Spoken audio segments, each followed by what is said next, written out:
Isan lagi apa? Lagi mau tidur ma. Tapi ada yang Isan mau tanyakan sama mama.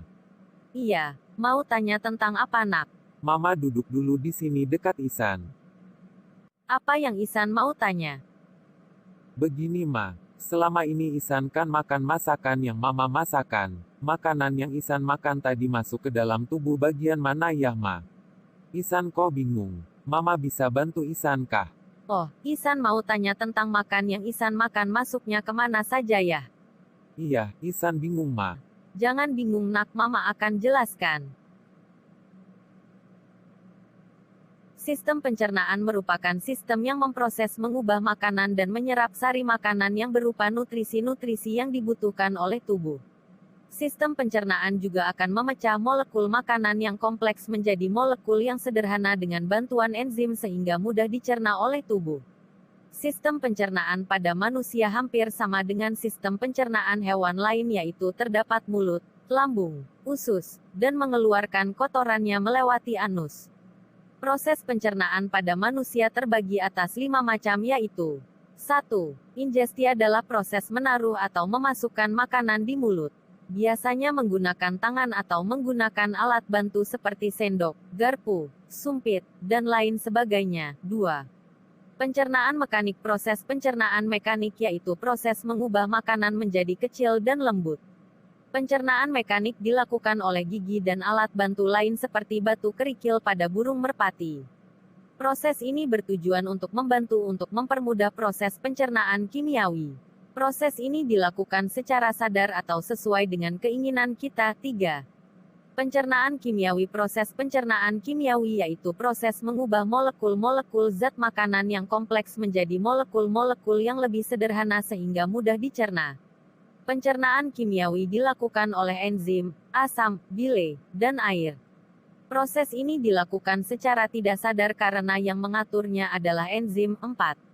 Penyerapan adalah gerakan nutrisi dari sistem pencernaan ke sistem sirkulator dan limfatik capilaris melalui osmosis, transport aktif, dan difusi. 5. Penyingkirannya itu penyingkiran, pembuangan material yang tidak dicerna dari trek pencernaan melalui defekasi.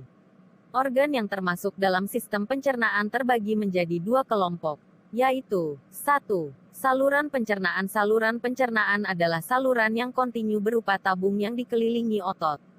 Saluran pencernaan mencerna makanan, memecahnya menjadi bagian yang lebih kecil dan menyerap bagian tersebut menuju pembuluh darah. Organ-organ yang termasuk di dalamnya adalah mulut, faring, esofagus, lambung, usus halus serta usus besar. Dari usus besar makanan akan dibuang keluar tubuh melalui anus. 2. Organ pencernaan tambahan. Aksesoris. Organ pencernaan tambahan ini berfungsi untuk membantu saluran pencernaan dalam melakukan kerjanya. Gigi dan lidah terdapat dalam rongga mulut, kantung empedu serta kelenjar pencernaan akan dihubungkan kepada saluran pencernaan melalui sebuah saluran. Kelenjar pencernaan tambahan akan memproduksi sekret yang berkontribusi dalam pemecahan bahan makanan. Gigi, lidah, kantung empedu, beberapa kelenjar pencernaan seperti kelenjar ludah, hati dan pankreas. 4. Proses pencernaan makanan dalam sistem pencernaan pada manusia. Pertama-tama, pencernaan dilakukan oleh mulut. Di sini dilakukan pencernaan mekanik yaitu proses mengunyah makanan menggunakan gigi dan pencernaan kimiawi menggunakan enzim petialin amilase. Enzim petialin berfungsi mengubah makanan dalam mulut yang mengandung zat karbohidrat, amilum, menjadi gula sederhana, maltosa. Maltosa mudah dicerna oleh organ pencernaan selanjutnya. Enzim petialin bekerja dengan baik pada pH antara 6,87 dan suhu 37 derajat Celcius. Makanan selanjutnya dibawa menuju lambung dan melewati kerongkongan. Makanan bisa turun ke lambung karena adanya kontraksi otot-otot di kerongkongan. Di lambung, makanan akan melalui proses pencernaan kimiawi menggunakan zat enzim sebagai berikut. Renin berfungsi mengendapkan protein pada susu, kasein dari air susu, ASI.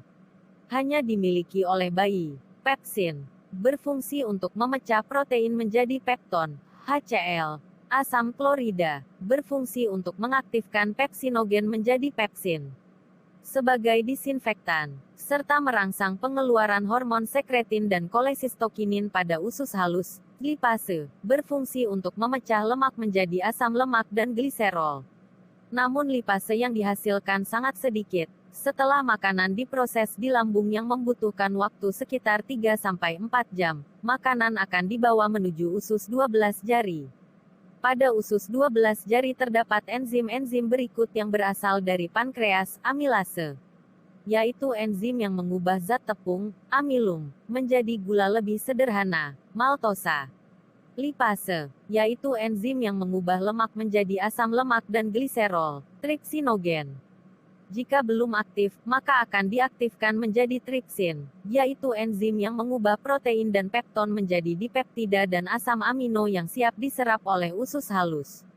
Selanjutnya makanan dibawa menuju usus halus. Di dalam usus halus terjadi proses pencernaan kimiawi dengan melibatkan berbagai enzim pencernaan. Karbohidrat dicerna menjadi glukosa, lemak dicerna menjadi asam lemak dan gliserol, serta protein dicerna menjadi asam amino. Jadi, pada usus 12 jari, seluruh proses pencernaan karbohidrat, lemak, dan protein diselesaikan. Selanjutnya, proses penyerapan, absorpsi akan berlangsung di usus kosong dan sebagian besar di usus penyerap. Karbohidrat diserap dalam bentuk glukosa, lemak diserap dalam bentuk asam lemak dan gliserol, dan protein diserap dalam bentuk asam amino. Vitamin dan mineral tidak mengalami pencernaan dan dapat langsung diserap oleh usus halus. Makanan yang tidak dicerna di usus halus, misalnya selulosa, bersama dengan lendir akan menuju ke usus besar menjadi feses. Di dalam usus besar terdapat bakteri Escherichia coli. Bakteri ini membantu dalam proses pembusukan sisa makanan menjadi feses. Selain membusukkan sisa makanan, bakteri E. coli juga menghasilkan vitamin K. Vitamin K berperan penting dalam proses pembekuan darah. Sisa makanan dalam usus besar masuk banyak mengandung air. Karena tubuh memerlukan air, maka sebagian besar air diserap kembali ke usus besar. Penyerapan kembali air merupakan fungsi penting dari usus besar. Selanjutnya sisa-sisa makanan akan dibuang melalui anus berupa feses. Proses ini dinamakan defekasi dan dilakukan dengan sadar.